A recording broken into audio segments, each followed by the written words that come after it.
Hafiz Al-Amin Center. Ma'asyiral muslimin, jamaah salat Jumat rahimakumullah. Marilah kita senantiasa selalu berusaha meningkatkan ketakwaan kita kepada Allah dengan kita selalu menjalankan semua perintah-perintah Allah dan menjauhi semua larangan-larangannya. Karena ketakwaan merupakan sebaik-baik bekal yang akan kita bawa ketika kita kembali menghadap Allah untuk selamanya. Ma'asyiral muslimin rahimakumullah. Sekarang ini kita sudah berada di penghujung bulan Zulhijjah 1441 Hijriah, bulan ke-12 dan bulan penutup kalender Hijriah. Kita pun akan siap menyongsong tahun baru Islam 1442 Hijriah dengan semangat berdoa dan berharap tahun baru ini akan lebih baik segalanya dan segala amal ibadah kita ditutup di akhir tahun ini dengan husnul khatimah. Ma'asyiral muslimin rahimakumullah, bulan Zulhijjah dan bulan Muharram termasuk yang Allah sebutkan dalam Al-Quran sebagai Ashhurul Hurum, yaitu bulan-bulan yang diharamkan.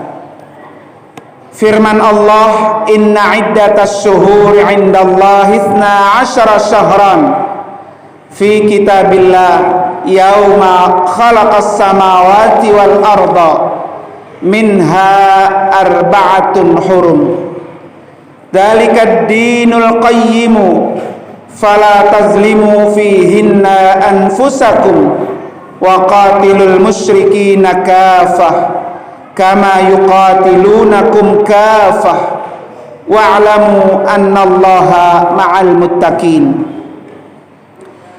Sesungguhnya bilangan bulan pada sisi Allah adalah 12 bulan dalam ketetapan Allah di waktu Dia menciptakan langit dan bumi. Di antaranya 4 bulan haram. Itulah ketetapan agama yang lurus. Maka janganlah kamu menganiayanya diri kamu dalam bulan yang 4 itu. Dan perangilah kaum musyrikin itu semuanya sebagaimana mereka pun memerangi kamu semuanya. Dan ketahuilah bahwasanya Allah beserta orang-orang yang bertakwa. Surah At-Taubah ayat 36.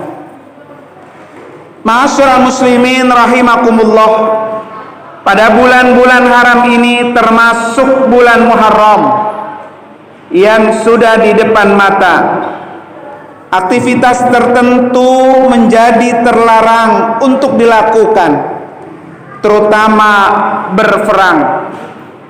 Tafsir Ibnu Katsir memaparkan melakukan kebaikan di 4 bulan haram ini, yaitu bulan Zulqa'dah, bulan Zulhijjah, bulan Muharram dan bulan Rajab, pahalanya dilipat gandakan. Begitu pula melakukan dosa dan kezaliman tidak hanya dilarang dalam 4 bulan haram ini, tetapi dilarang sepanjang tahun dan sepanjang masa. Akan tetapi dosa kezaliman yang dilakukan dalam bulan-bulan haram lebih buruk dan lebih berat daripada dilakukan di bulan-bulan lainnya. Ini seperti dilarangnya berbuat kemaksiatan di Masjidil Haram, Makkah Al-Mukarramah.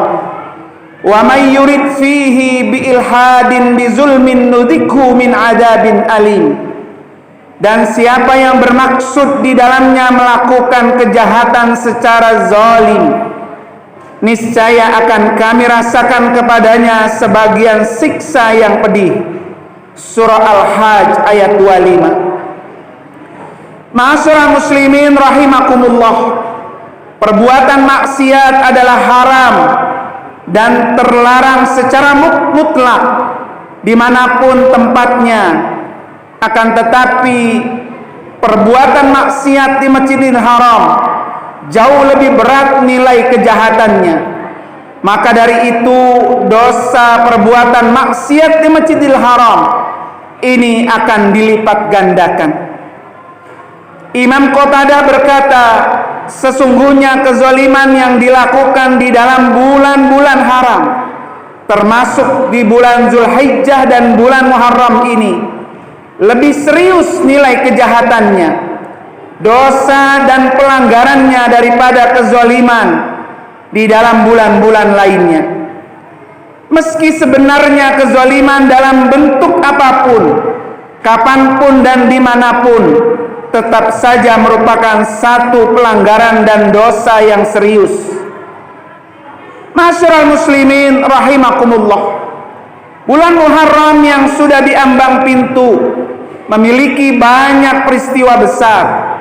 Di antaranya, peristiwa pertama terjadinya hijrah Rasulullah sallallahu alaihi wasallam dari Makkah ke Madinah pada tahun 622 Masehi, yang kemudian dijadikan bulan pembuka kalender Hijriah 1 Muharram sebagai tahun baru Islam.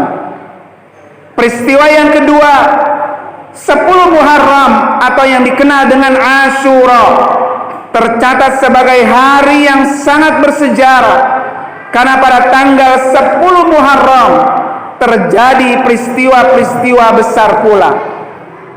Di antaranya 10 Muharram ini terjadi diterima taubatnya Nabi Adam alaihissalam dari segala dosa-dosanya dan diterimanya oleh Allah Subhanahu wa taala. 10 Muharram juga terjadi berlabuhnya kapal Nabi Nuh alaihissalam di Bukit Zuhdi dengan selamat. Hal itu setelah terjadi banjir yang membinasakan umat manusia. 10 Muharram juga selamatnya Nabi Ibrahim alaihissalam dari siksa Raja Namrud dan dapat bebas dari kobaran api yang hendak membakar tubuhnya. 10 Muharram juga terjadi Nabi Yusuf alaihissalam dibebaskan dari penjara Mesir karena terkena fitnah. 10 Muharram juga terjadi Nabi Yunus alaihissalam berhasil dan selamat keluar dari perut ikan. 10 Muharram juga terjadi disembuhkannya Nabi Ayyub alaihissalam oleh Allah Subhanahu wa taala dari penyakitnya yang menahun. Dan kemudian 10 Muharram juga terjadi diselamatkannya Nabi Musa alaihissalam bersama umatnya kaum Bani Israel dari kejaran Fir'aun di Laut Merah. Ma'asyiral muslimin rahimakumullah, selain peristiwa besar tersebut, bulan Muharram sudah sangat dihormati, terutama hari Ashura, tanggal 10 Muharram, oleh orang-orang Quraisy jahiliyah dengan merayakan dengan berpuasa. Rasulullah sallallahu alaihi wasallam juga turut menjalankannya. Setelah Nabi kita Muhammad sallallahu alaihi wasallam berhijrah ke Madinah, beliau pun terus mengamalkannya, bahkan memerintahkan para sahabat supaya mereka berpuasa Ashura setelah puasa Ramadan yang diwajibkan. Rasulullah bersabda, "Afdhalus siyami ba'da Ramadan syahrullah al-Muharram wa afdhalus salati ba'dal faridati salatul laili." Puasa yang paling utama setelah puasa Ramadan adalah puasa di bulan Muharram atau syahrullah, bulannya Allah. Dan salat yang paling utama setelah salat wajib 5 waktu adalah salat qiyamul lail, Hadis riwayat Imam Muslim.